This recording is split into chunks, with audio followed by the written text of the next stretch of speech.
The Scottish nation was once isolated from Europe and the rest of the world. They were known as an illiterate, barbarous people with many fighting clans and tribes.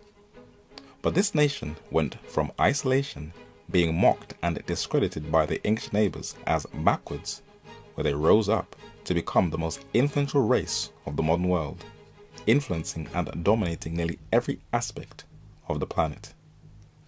But they would have been insignificant if one man didn't decide to make a bold stand.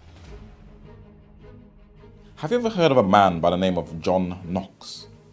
He was a 16th century Scottish reformer, a very controversial figure. To many he is labelled as a chauvinist.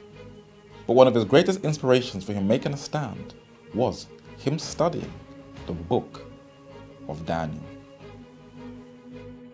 A journey from England to Scotland by train is very expensive. It is actually cheaper to fly from England to Germany, where you pay half the price. But the scenery is very beautiful. But as you arrive in Scotland's capital city since the 15th century, Edinburgh, the home of the Scottish Parliament, when you come out of the station and take a left, you'll walk up a long flight of stairs. If you are unhealthy, good luck. As you take a left at the top of the stairs and walk through an underpass, within 5 minutes from the station you will see St. Giles Cathedral, also known as the High Kirk of Edinburgh. It is known as the central place of worship of the Church of Scotland in Edinburgh. Inside the building it is huge, and it was once the headquarters of the father of Presbyterianism, John Knox. This statue of him presents him as a man who was huge in stature, but contemporary accounts of his day tell you that he was actually quite short. But the man nicknamed the Thundering Scot had a will of steel, and his bold stand was to greatly influence not only the landscape of Europe, but the entire world. But being a lone soldier does come with a price. In his early career, he was kidnapped by a French invasion of Scotland, and was a prisoner and a slave in fetters in France for 2 years, until he was rescued.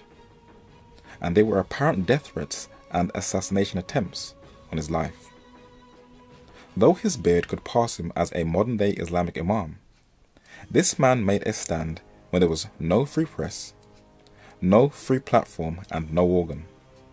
The only way to defend your cause was via the church pulpit. And John Knox was standing in the middle of a very intense period of human history, the transition from the age of feudalism and the coming age of liberty. And he was one of many who was to play a key and pivotal role that brought about that change.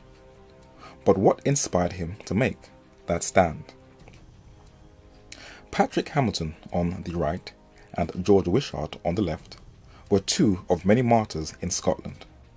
They were killed. Why? Because they put the authority of the Bible above the authority of the Catholic Church. That was a state crime. It was John Knox's close friend George Wishart whose death had the greatest impact on him. Wishart's arrest, trial and execution at the age of 33 was ordered by Scottish statesman David Beaton, the most powerful figure in that nation, nicknamed the Cruel Persecutor. He was the Archbishop of St. Andrews, Lord Chancellor of Scotland, and the last Cardinal Legate of Scotland prior to the Reformation, being the first Scotsman to be raised in that position. He had 8 children with his mistress and was an implacable opponent of the Reformation. But he was murdered by men who wanted to avenge George Wishart's death, and his mutilated body lay hanging from St. Andrew's Castle for months. John Knox was to learn from these deaths, and he aligned himself and worked within the birthplace of the Reformation, his sister country, England. Off Westminster Bridge is the famous St. Thomas's Hospital that was refounded by a young man who was nicknamed the Young Josiah by the English reformers, King Edward VI, who wanted to reform England, and he appointed John Knox. John Knox became a chaplain in Westminster Cathedral and in Hampton Court Palace, the home of the Tudor monarchy. When King Edward VI continued and elaborated on his father's 1534 separation of England from Papal Rome, Knox was to be a part of that work, where he ministered in Berwick-upon-Tees, Newcastle, Kent and London, and left his mark on the Church of England, being a chief foster father of English Protestantism, who shaped the Articles and contributed to the Book of Common Prayer. But the young king's life was cut short. He got an illness and died at the young age of around 15 or 16. And though he tried at all costs to exclude his sisters from being his successor to the English throne, his older sister, Mary Tudor, was to turn England into a bloodbath during her 5-year reign by setting alight all those who put the word of God above the authority of the Catholic Church. John Knox fortunately fled the country in 1553 to France. And today, modern secular-minded, papal-leaning historians are trying to downplay the roughly 288 martyrs and those who also suffered imprisonment, torture and famine during her reign. English reformer and editor of Matthew's Bible, John Rogers, was the first Protestant martyr during Mary's reign. He was followed by other Protestant ministers, from left to right, Hugh Latimer, Nicholas Ridley and Archbishop Thomas Cranmer. The blood of the martyrs is the seed of the Church, and they did not die in vain. In Smithfield in London was the beginning of martyrdom, and St. Bartholomew's Hospital on its wall is a monument dedicated to the Smithfield martyrs, and the name that is engraved at the top is John Rogers, who was martyred in 1555. Not far from that monument is the Church of the Holy Sepulchre, known as St. Sepulchre without Newgate, and his name is also written at the top as vicar and first Protestant martyr. In Oxford is a monument as can be seen in the centre of the road, and at its top on the steeple are the martyrs Thomas Cranmer, the Archbishop of Canterbury, Nicholas Ridley, Bishop of London and Westminster, and Hugh Latimer, chaplain to King Edward VI. Their names are engraved on the monument, but why were they martyred? It tells you. To be burned, bearing witness to the sacred truths which they had affirmed and maintained against the errors of the Church of Rome.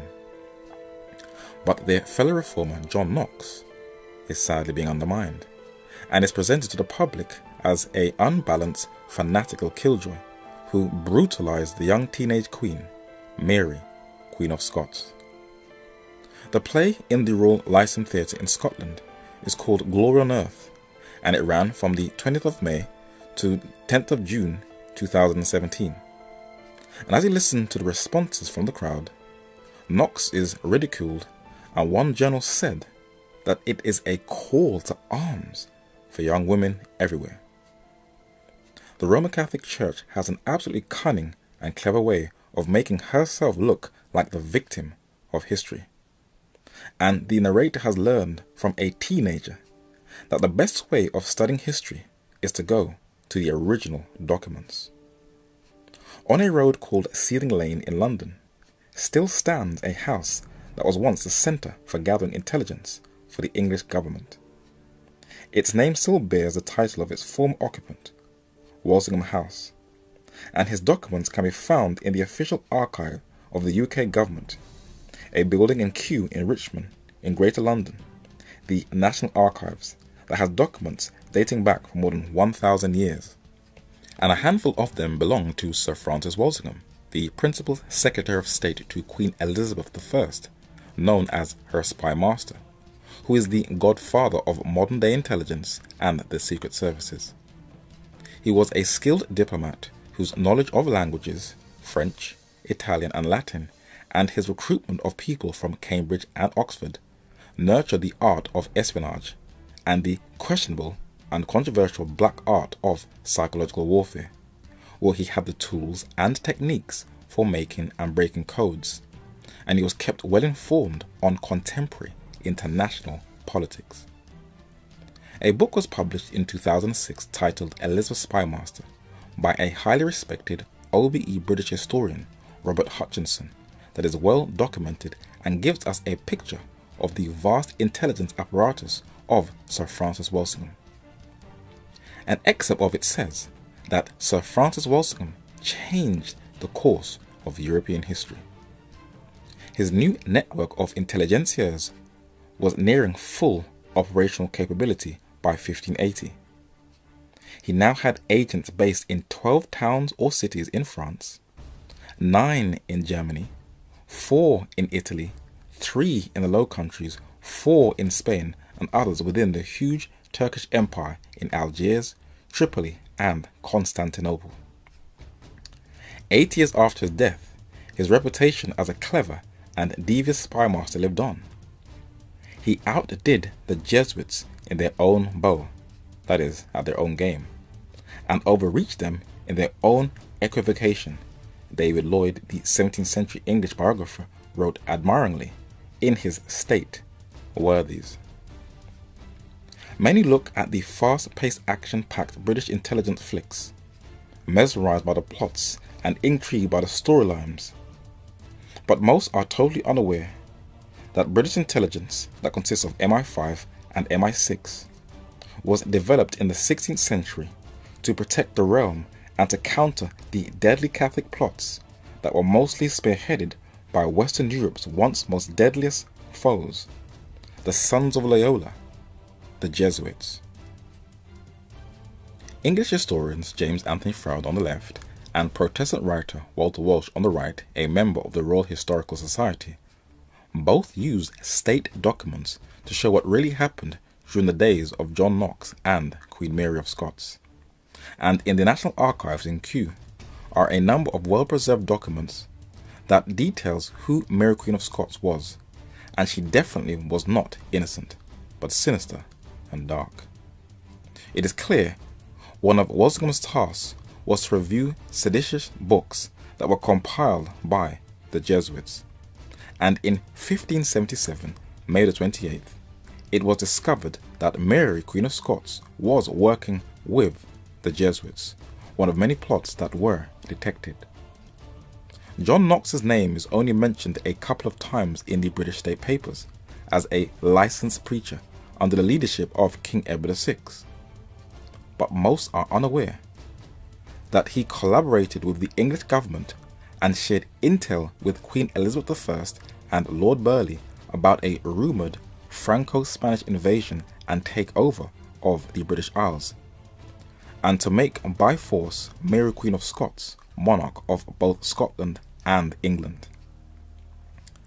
In the 1973 edition of the Encyclopaedia Britannica, volume 13, under John Knox it reads that in Scotland, matters reached a crisis in the spring of 1559. At this juncture, Henry II of France died and power fell into the hand of the Guises, the brothers of the Queen Regent and uncles of the young Queen of France, Mary, Queen of Scots. Strong French intervention in Scotland was now assured in furtherance of the Guise plan to displace Elizabeth and to unite France, Scotland and England under Francis II of France and Mary. A French victory in Scotland would place Elizabeth and England in grave peril. If not for religious, then for political reasons, it behoved England to make common cause with the Scottish Reformation. Knox lost no opportunity of driving this fact home to William Cecil, afterward Lord Burleigh, and Elizabeth. The autumn and winter of 1559 saw the Scottish Protestants in desperate plight. Only Knox's superhuman exertions and indomitable spirit kept the cause in being. In the blackest hour, his great sermon at Stirling put fresh heart into the despairing Protestant leaders and saved off irrevocable defeat. On Knox's resolution alone in those months hung the fate not only of Scottish Protestantism, but of Elizabeth England and perhaps of the Reformation throughout Europe. John Knox was a serious brother, Both himself and Walsingham's painstaking endearing efforts saved Europe of being gobbled up by a complete Roman Catholic takeover by the Franco-Spanish armies. John Knox believed that the confiscated property of lands and houses that were once owned by the Catholic Church in Scotland should be equally distributed to provide for the poor and the needy. But a greedy elite thwarted his plans, and he was very upset. Along with other church ministers, John Knox compiled the Book of Discipline that outlined an elaborate educational scheme from parish school up to university, compulsory for all and free to the poor, where a peasant child, both girls and boys, can get access to education, and not just the nobility and the elite. And he believed not the state, but the church should finance this venture. John Knox, unlike other reformers, was not born into privilege, but from humble beginnings. But he was assisted by some of the nobility. One of them, before his untimely assassination, was James Stuart, the Earl of Murray, Regent of Scotland, and the half-brother of Mary, Queen of Scots. This is how John Knox wanted to reform Scotland. But his nemesis, Mary, Queen of Scots, is pictured as this guilty party by modern-day stage productions. But why was she so eager to govern both the thrones of Scotland and England? There is a reason why. Henry Tudor, also known as Henry VII, was an English monarch of Welsh descent who started the House of Tudor monarchy in England. He had a few children to continue the lineage. His successor to the English throne was Henry VIII, who also had a number of children to continue their legacy. And this allegorical painting shows him seated with his daughter Mary and her husband Philip II of Spain on the left, and his son Edward VI and his other daughter Elizabeth I on the right. Margaret Tudor was the brother of King Henry VIII and the daughter of King Henry VII. She married James Stuart, also known as James IV of Scotland, therefore forming an alliance between the Tudor and Stuart monarchy of England and Scotland. They had a child together, James V, and he married French Queen Marie or Mary de Guise, of the Guise dynasty, that now formed a Franco-Scottish bloodline alliance. James V of Scotland and his wife, Mary or Marie, had a child who was born in Scotland but was raised in France, and she was Mary Stuart, better known as Mary, Queen of the Scots. This queen was therefore a descendant of the Tudors of England, being the great niece of King Henry VIII, the Stuarts of Scotland on her father's side, and the Guises of France on her mother's side. Her son, who the famous 1611 Bible is named after, James Stuart, King James VI of Scotland and the first of England, secured that position, and he was almost blown up by Guy Fawkes and his fellow co-Catholic conspirators in a failed coup who wanted to replace him with a Catholic king in what wasn't accomplished with Mary, Queen of the Scots. When John Knox was summoned to her court, Mary, Queen of Scots feared that her Scottish subjects were more obedient to him than to her. And though she could charm many with her bright intellect, not so with Knox. He told her that both queen and subjects should obey God and not the religion of the monarch, for that violates their human rights. Your will, madame, said Knox, is no reason, neither does it make that Roman harlot to be the true and immaculate spouse of Jesus Christ. John Knox brought Mary to tears. Her authority was being challenged. But as you read through the state papers, Sir Francis Walsingham intercepted a plan in 1568, December the 20th, of an attempt between France and Spain for altering the religion of England, and they wanted to place the Queen of Scots on the throne. In 1571, another plot was intercepted of an attempt of Spain invading England and setting up the Queen of Scots as a monarch.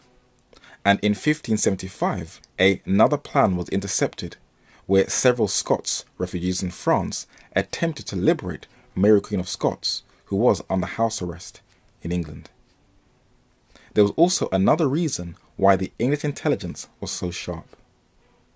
In the year John Knox died in 1572, as shown in the film Queen Margot, was the famous St. Bartholomew's Massacre, where roughly estimated 70,000 Protestants were massacred by a Catholic mob throughout France. Neither rank, sex, nor age was spared. In the Vatican, in St. Peter's Basilica, is a statue of Pope Gregory XIII, who the famous 1582 calendar is named after. He sits above his master, the dragon, but he endorsed the massacre. This coin struck by him is a glorification of that massacre in 1572.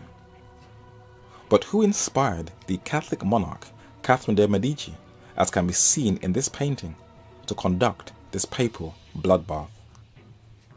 In a book titled The Power and the Secret of the Jesuits, published in 1930, by Austrian cultural historian and writer René Philip Miller, he documents that it was Diego Lainez, the second superior general of the Jesuits, back then labelled the Black Pope because of the colour of his ecclesiastical clothing, who intellectually masterminded the massacre after a firm meeting with Catherine de' Medici. Make no concessions to heresy, Lainez had declared, addressing himself to the Queen Regent, who was Catherine de' Medici, but rather uphold the Catholic faith with all your authority. Then will God, mindful of your piety, reserve to you your earthly kingdom and admit you to the kingdom of heaven. If, however, on the other hand, you are unmindful of your duties toward God, then tremble lest, together with the heavenly kingdom, you lose also your earthly kingdom. Sir Francis Walsingham was an eyewitness to this bloodbath, for he was the English diplomat to Paris in France, who just about escaped it with his family, where he smuggled them out. And what he saw was to scar him for life. And he saw what could happen to England and its Protestant subjects if the European armies of Papal Rome were to ever conquer England. These three documents was the indictment of Mary, Queen of Scots. They are a record of her secret liaison with fellow conspirators to undermine the English throne and place her as queen. This one, titled State Paper 53/18, Mary Queen of Scots, is what Walsingham used at her trial. It was a letter Mary wrote to Anthony Babington of 6 gentlemen who were assigned to kill Queen Elizabeth I. And the 2 ciphers, also in blue leather folio volumes, State Paper 53/22 and 23, are Walsingham's interception of Mary's letters that were written in codes. Walsingham's cipher school was able to decode these secret messages of Mary and expose her as a deadly, treasonous woman. She was executed for her crimes against the state, and her body still lies in Westminster Cathedral, in a well-preserved coffin at the back. But it was John Knox who first hindered her plans. But what was the impact he left in Scotland? Writers like John Lorenz von Moschim, the German Lutheran church historian, preserved his legacy in his famous work, An Ecclesiastical History. Philip Schaff, the Swiss-American German-educated Protestant theologian, also preserved John Knox's legacy in his History of the Christian Church. And Thomas Macri or Macri the Younger, a Scottish minister and church historian, wrote one of the first biographies on John Knox's life. Scotland was an isolated country from the rest of Europe, known for its fighting clans. But Knox was to put it onto the highest plains in Europe. Thomas Sowell is an American economist and is currently a senior fellow at the Hoover Institution at Stanford University. He wrote what the Scots were like prior to and after the Reformation. In his book Intellectuals and Race, he said, "In earlier centuries, Scotland had been one of the most backward nations on the fringes of European civilization. Later, Scots had a spectacular rise to the forefront of European civilization. As far back as Roman times, Scotland lagged behind England, and as late as the 14th century, there was said to be no Scottish barons who could write his own name. Scottish agriculture was primitive, and its industry virtually non-existent. The people were illiterate, and there was no law and order except for the arbitrary edicts of the local clan chiefs. The spread of the English language, beginning in the Scottish lowlands, opened a whole new world of literature in numerous fields to the Scots, fields in which there was little or no literature in the indigenous Gaelic language. Education caught on so widely in the Scottish lowlands that they had compulsory education before England did, and developed the most extensive system of schools in Europe, and that was down to John Knox. From the middle of the 18th century to the middle of the 19th century, most of the leading British intellectual figures were either from Scotland or of Scottish ancestry. These included David Hume in philosophy, Adam Smith in economics, Joseph Black in chemistry, Robert Adam in architecture, James Watt in engineering, Sir Walter Scott in literature, and John Stuart Mill in economics, philosophy, and political science. In medicine, Scots likewise moved to the forefront, not only in Britain, but also in Russia, where Catherine the Great had a Scottish physician, and in America, where Scots established some of the earliest medical schools. Scots also set the world standard in engineering in general and shipbuilding in particular. By 1871, nearly half the ships built in Great Britain were built in Scotland. Scottish universities surged ahead of English universities in science and engineering. In short, the Scots surpassed those from whom they once learned. From reading the works of Thomas Sewell, you would think that he borrowed it verbatim from a Scottish writer who wrote about his homeland and its development since the Reformation. East Preston Burial Ground is a well-kept cemetery in Edinburgh in Scotland that has the remains of what looks like many affluent people in Scotland, where the graves are very well kept, and among them lies the remains of a man and his family. His name is Dr. James Aitken Wiley, a Protestant professor and Scottish historian. At the bottom of his grave are the words, "Till he come," where he waits to arise at the first resurrection. But until then, let us resurrect his words. Wiley was, and the narrator will say still is, a prolific writer and the leading Protestant authority throughout the English-speaking world in Christendom. He was not a patriot who romanticized about the past. He was not a polemic, and did not believe in the deist hero worship of the great man of history, like fellow Scot Thomas Carlyle. He was balanced. And from young, Wiley knew that through all the ages of the future, the foremost place among Scotsmen must belong to Knox. John Knox never feared man because he never mistrusted God. Knox grasped the eternal principle of liberty, the government of the human conscience by the Bible, and planting his Reformation upon this foundation stone, he endowed it with the attribute of durability. From an early date, Scotland had been in course of preparation for the part it was to act in the great movement of the 16th century.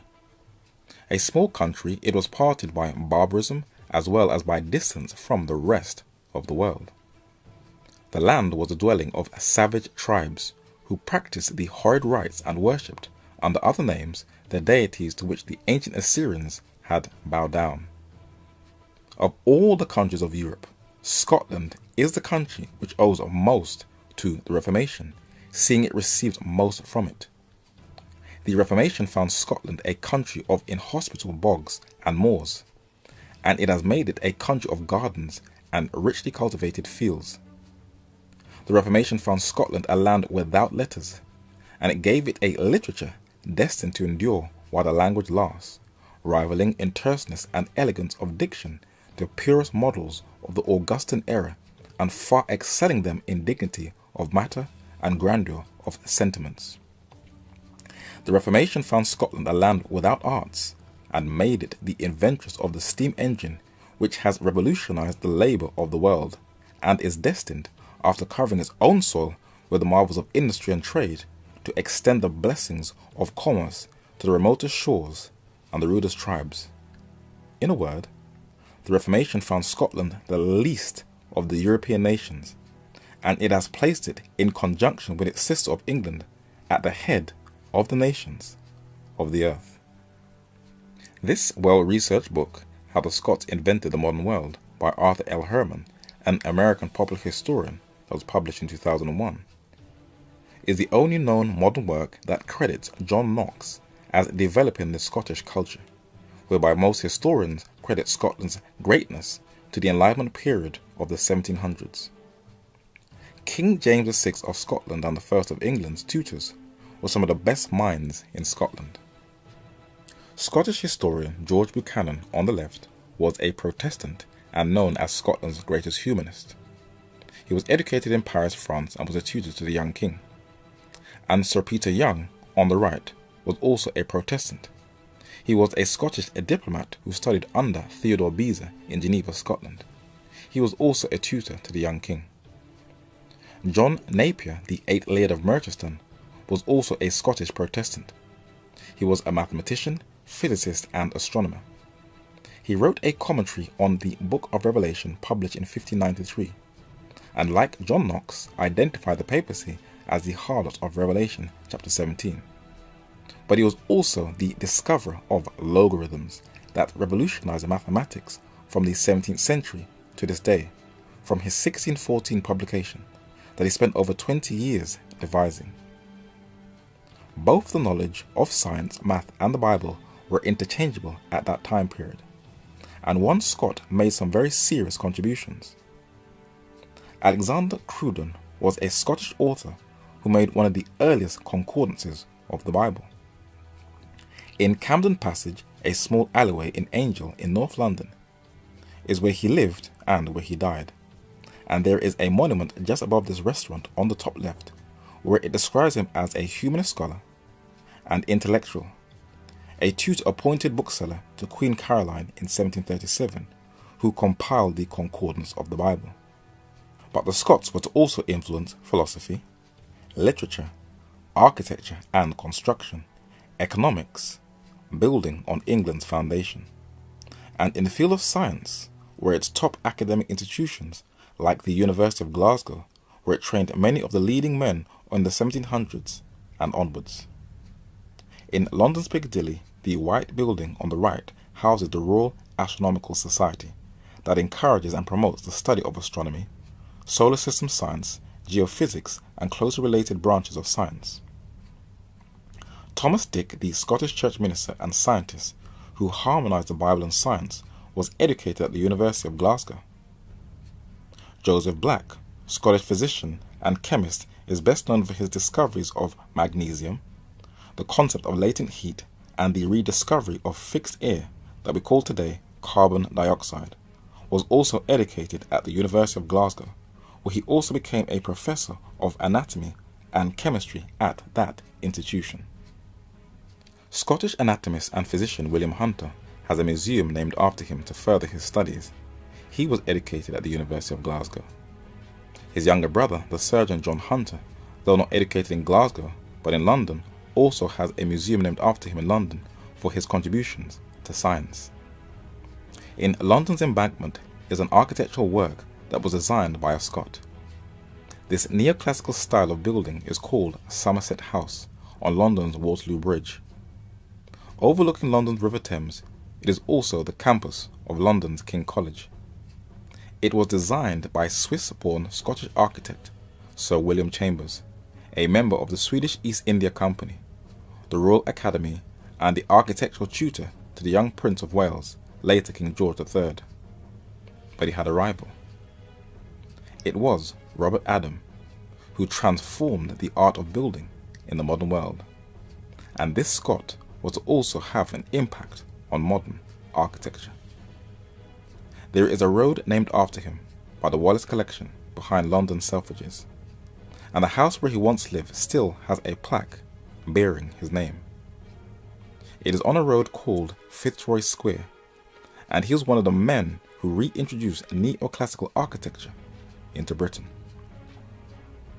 And in the field of finance, when you come out of Bank Station in London's famous Square Mile, there is a building designed in neoclassical architecture.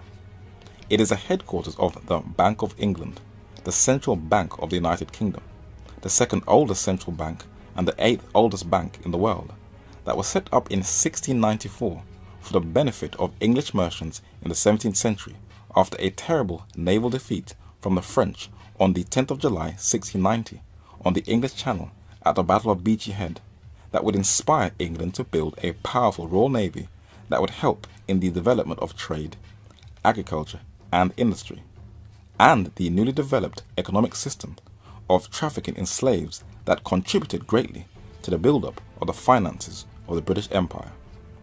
Slave traders and bankers badly needed credit, so the merchants became the bankers of the slave trade, where the Bank of England governed the whole system of commercial credit. But who was one of its chief co-creators? William Paterson, a Dumfriesshire Scot, was a man who had drawn up the original proposal for the Bank of England. Another Scot, a convicted murderer and economist, John Law, set up a bank in France, the Banque Générale, that could issue paper money or banknotes. He was responsible for the Mississippi Company bubble that financed the monopoly and expansion of the French Empire.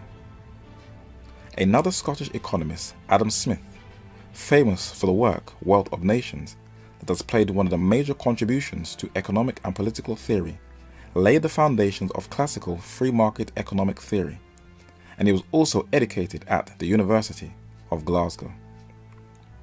What about modern trains and rail travel? How did the modern world get to reach their destinations in rapid time? In London's Science Museum are many inventions that are dedicated to the history of rail travel. Both Thomas Sewell and James Aiken Wiley are clear that it was the Scots who started rail travel, but it was developed from the English. This is the workshop of James Watt, the Scottish inventor, mechanical engineer and chemist, educated at the University of Glasgow, who developed the steam engine that has impacted modern travel. He was a fellowship at the Royal Society of both London and Edinburgh, and the London Independent says that his workshop changed the world. And the Guardian said that James Watt changed history and the future of our planet. But it doesn't stop there. Most of us, not all, for there is a lot of poverty out there, possess a mobile cell phone. And modern smartphones are like computers, where you can pay bills, take pictures, watch a documentary, film, or the news, make a call, and the list goes on. But who is responsible for this invention? Scottish inventor Alexander Graham Bell is credited with patenting the telephone. But there seems to be a very heated discussion of recent times, for Americans are claiming that he stole it from them. What about the television? Homes that are privileged have their slick, paper-thin, flat-screen TVs on the wall, or it is like having a cinema in your living room with surround sound. But once again, it was an invention that was developed by another Scot, John Logie Baird, an unknown figure in the development of modern-day technology. In London Soho, there is a street just off Oxford Street called Fifth Street, and as you walk down the road, there is a plaque that commemorates the house where John Logie Baird first developed or demonstrated television. But with greatness always comes wickedness and abuses, and unbeknownst to many, the Scots greatly profited from slavery. The narrator's surname, MacQueen, Mac meaning son of a queen, is Scottish Celtic. So the Scots played a role in those Caribbean slave plantations, though the Scottish educational system prefers that it is not mentioned in the curriculum to be taught in the schools. Thomas Carlyle, the Scottish historian and philosopher, whose statue stands in Chelsea, saw the slave trade as a fully justified act, embracing the racist ideas of other Scots, David Hume and John Hunter. and he shared his views with another Scot, whose statue is in Embankment Gardens, John Stuart Mill, a proponent of utilitarianism. He inherited a lot of his ideas from his father. They both at one time lived in the same house, and his father was a Scotsman whose name was James Mill, an opponent of religion and one of the chief strategists of British colonial rule in India. When Britain ruled India, the jewel in the crown it was called, they left some very bad scars, famines, massacres, and by the time India got its independence in 1947, over 90% of the population were illiterate. The Scots have also influenced how the world measures the age of the earth. The earth is young, thousands of years old, but there are those who have a uniformitarian view, which is the theory that geological processes are always due to continuously and uniformly operating forces. James Hutton, a Scottish geologist, physician and a naturalist, was the original proposer of uniformitarianism that taught that sedimentary strata were laid down slowly over long periods, and this continuous cycle of events would take an immense time, or millions of years.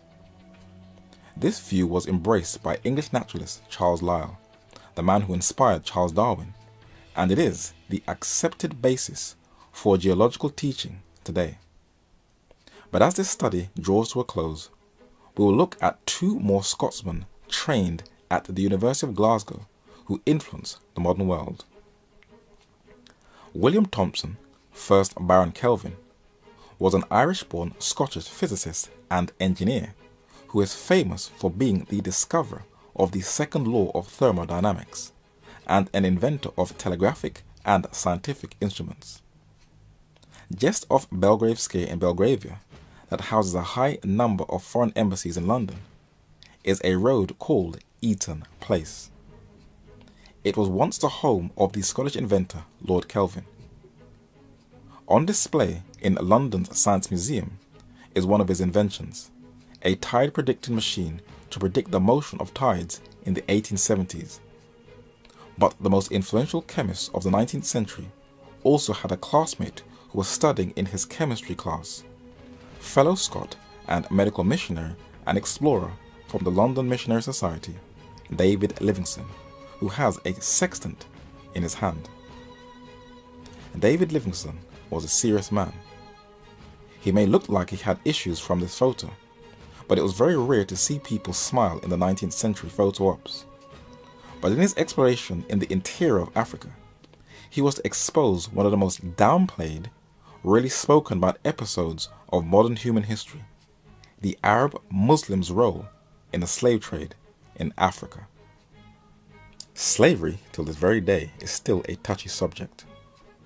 Though it has existed for thousands of years and still continues to this day, everybody today sees themselves as victims, when both blacks, whites, and Arabs all collectively played a central role. It is rumored that in Arab-dominated states in Mauritania and West Africa, and the famine cholera-stricken Yemen, blacks are still slaves in the Muslim world. This courageous missionary wanted to put an end to it, and David Livingstone attended night classes to get the education he craved. By the time he was 14, he had learned Latin and Greek, and mastered stacks of theological literature. He got on well with Africans, better in fact than he did with white Europeans. Livingstone clashed repeatedly with the local Boers. Those were the Dutch descendants who later set up the state of apartheid in South Africa, especially when he supported a local native revolt against their rule. Livingstone did what he could to hinder the slave traders. He did not hesitate to give modern firearms to African communities to fight them off. Livingstone's third and final African expedition was sponsored by the Royal Geographical Society. He planned to discover the source of the Nile in Eastern Africa. This was one serious brother whose last expedition was financed by the Royal Geographical Society. He was so respected by them that on the north side of their building, on the main road called Kensington Gore, is a bronze statue of Scotsman David Livingstone. He died in Africa, but his body was transferred to England, where he now sleeps in Westminster Cathedral until the first resurrection. But his children, his daughter and his son on the left, his son seated and his daughter standing, still continued in bettering race relations, as can be seen in this photo that was taken in Nottingham. But none of these accomplishments of the Scots would have been possible if John Knox did not make a bold stand. Behind this church in a parking lot are his remains, under number 23. Many feel this greatly discredits him, but like Livingstone and others before them, these all died in faith, not having received the promises, but having seen them afar off. John Knox was to preserve many of his theological and prophetic beliefs that he committed to his two secretaries, that many reformers and churches in succeeding centuries in the English-speaking world were to continue to expound upon in their prophetic discourses of where they were in time. Knox preserved it in his The History of the Reformation of Religion within the Realm of Scotland, that was published between 1559 and 1566. At Easter, after Anno 1547, came to the castle of St. Andrews John Knox, and so the next Sunday was appointed to the said John to express his mind in the public preaching place, which day approaching, the said John took the next written text in Daniel, the 7th chapter, and made a short discourse of the 4 empires, the Babylonian, the Persian, that of the Greek, and the 4th of the Romans, in the destruction whereof rose up that last beast, which he affirmed to be the Roman Church, for no other power that ever hath yet been do all the notes that God hath showed to the prophet appertain, except to it alone, the man of sin, the Antichrist, the whore of Babylon. And what will this power attempt to do? And shall speak great words against the Most High, and shall consume the saints of the Most High, and think to change times and laws, and they shall be given into his hands until a time, and times, and dividing of time. This was John Knox's expose of Daniel chapter 7. Unfortunately, the Banner of Truth 1982 and 1994 reprint edition edits out the 4 kingdoms in Daniel chapter 7. Whether it's deliberately or by mistake, the narrator cannot say. But that is why the narrator only deals with originals. John Knox left his mark on the planet, both in the religious world and in the secular world. And even though there are those who are trying to eclipse his legacy, it was the martyrdom of his close friend George Wishart and his study on the book of Daniel that shaped his worldview and steered his path towards reforming a state. We are living in a time where church freedoms are slowly and gently being chipped away, each and every day. And while there are many who are scared, those who carefully study the book of Daniel, like John Knox, will not worry about the future at all.